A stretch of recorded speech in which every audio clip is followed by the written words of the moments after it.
শুধু এটাই নয় ভাই, লোকেশন হ্যাকও রয়েছে।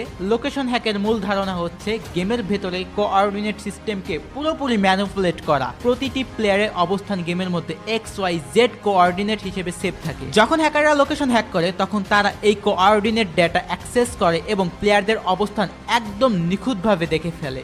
এটা অনেকটা এমনভাবে কাজ করে যে গেমের কোডে প্রতিটি প্লেয়ারের পজিশন আপডেট হচ্ছে প্রতিটি মুহূর্তে, আর হ্যাকাররা সেই ডেটা রিড করে প্লেয়ারদের স্ক্রিনের অ্যাঙ্গেলে, ডিস্টেন্স বা কোন দিক থেকে অ্যানিমি আসতেছে তা দেখতে পারে। এক কথা, এটা পুরোপুরি ম্যাথমেটিক্যাল কোঅর্ডিনেট সিস্টেমের তথ্যকে ভিজুয়াল ফর্মে রূপান্তর করে। আর গাইস, প্রতি আপডেট আসার পরে কিন্তু পুরনো হ্যাক কাজ করে না। তো পুরনো হ্যাক কেন কাজ করে না?